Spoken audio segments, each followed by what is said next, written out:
For the first time in history, people and machinery are working together, realizing a dream.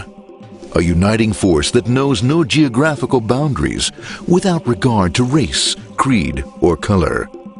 A new era where communication truly brings people together. This is the dawn of the net. Want to know how it works? Click here to begin your journey into the net. Now, exactly what happened when you clicked on that link? You started a flow of information. This information travels down into your own personal mailroom, where Mr. IP packages it, labels it, and sends it on its way. Each packet is limited in its size. The mailroom must decide how to divide the information and how to package it. Now, the package needs a label containing important information, such as sender's address, receiver's address, and the type of packet it is.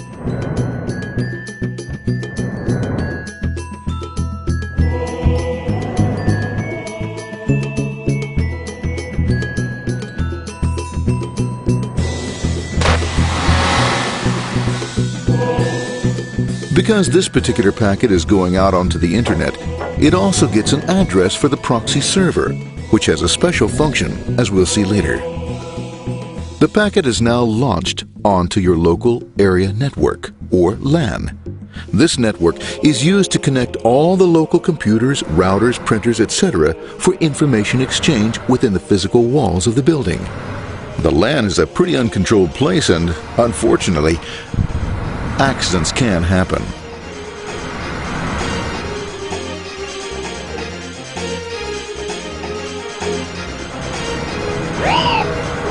The highway of the LAN is packed with all types of information. These are IP packets, Novell packets, Apple Talk packets. They're going against traffic, as usual. The local router reads the address and, if necessary, lifts the packet onto another network. The router, a symbol of control in a seemingly disorganized world. Whoops, sorry about that. Let's go with this one here, this one here. This one goes here, this one goes here. I don't like this one. Let's go with this one. Let's go here. A little bit left. Let's go with this one here. Another channel here. Let's put that one here. Let's put that one here. There he is, systematic, uncaring, methodical, conservative, and sometimes not quite up to speed. Sorry. But at least he is exact, for the most part. That one goes there, that one goes there, that one goes there, and this one goes there. Oh, another one goes there, that goes there. He's behind him, let's go there, that goes there, he goes there, oh, let's put that one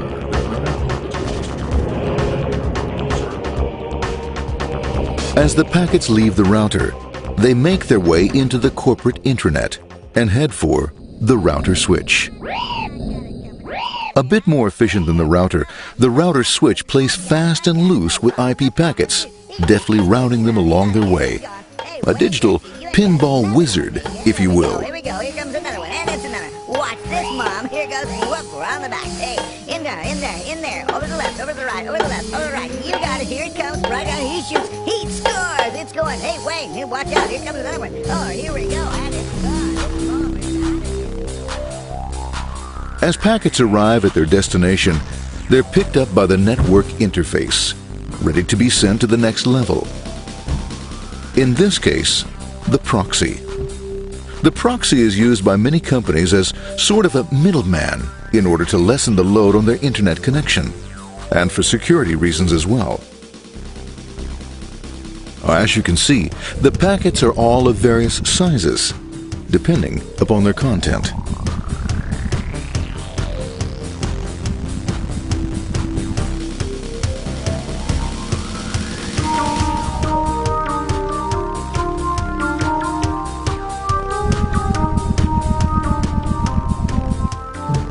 The proxy opens the packet and looks for the web address, or URL.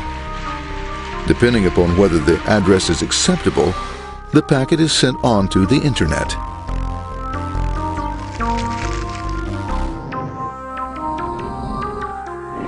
There are, however, some addresses which do not meet with the approval of the proxy, that is to say, corporate or management guidelines. These are summarily dealt with. We'll have none of that. For those who make it, it's on the road again.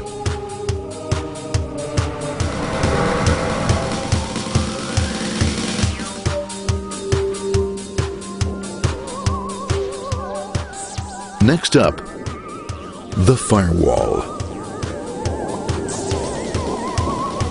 The corporate firewall serves two purposes. It prevents some rather nasty things from the internet from coming into the intranet, and it can also prevent sensitive corporate information from being sent out onto the internet. Once through the firewall, a router picks up the packet and places it onto a much narrower road, or bandwidth, as we say. Obviously, the road is not broad enough to take them all. Now you might wonder what happens to all those packets which don't make it along the way. Well, when Mr. IP doesn't receive an acknowledgement that a packet has been received in due time, he simply sends a replacement packet. We are now ready to enter the world of the Internet.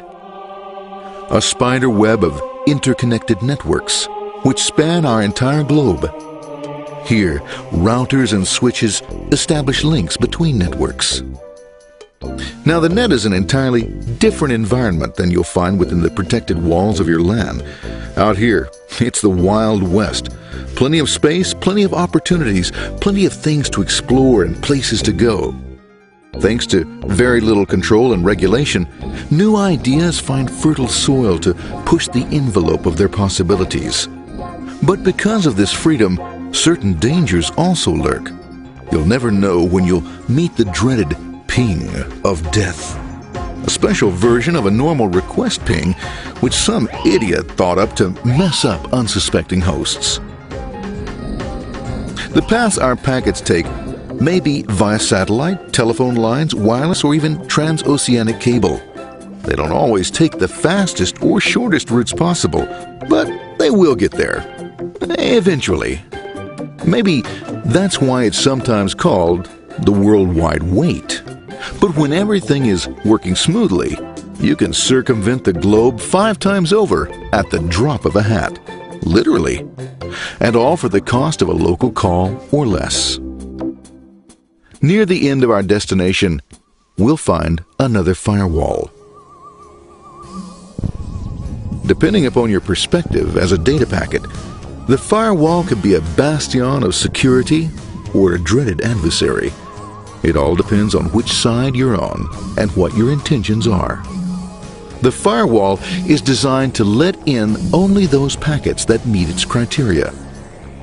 This firewall is operating on ports 80 and 25. All attempts to enter through other ports are closed for business.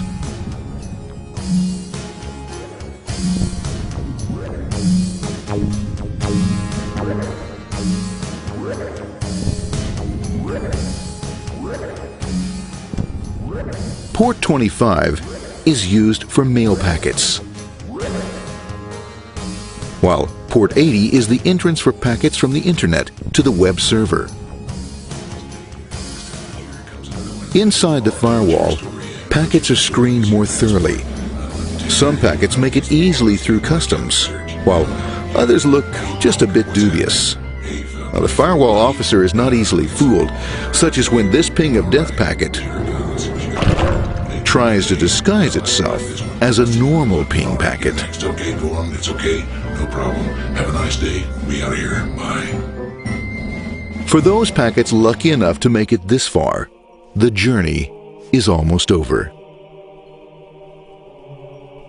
It's just a line up on the interface to be taken up into the web server. Nowadays, a web server can run on many things, from a mainframe to a webcam to the computer on your desk. Or why not your refrigerator? With a proper setup, you can find out if you have the makings for chicken cacciatore or if you have to go shopping. Remember, this is the dawn of the net. Almost anything's possible. One by one, the packets are received, opened, and unpacked. The information they contain, that is, your request for information, is sent on to the web server application.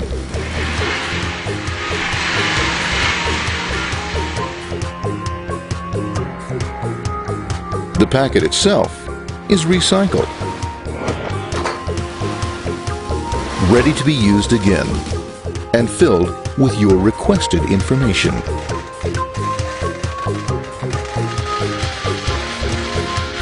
Addressed and sent out on its way back to you.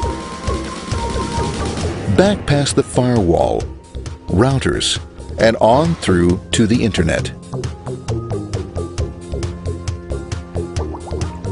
Back through your corporate firewall.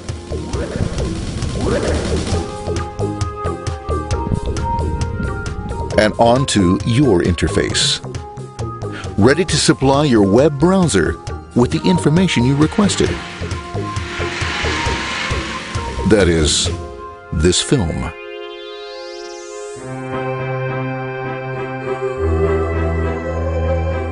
Pleased with their efforts and trusting in a better world, our trusty data packets ride off blissfully into the sunset of another day, knowing fully they have served their masters well. Now, isn't that a happy ending?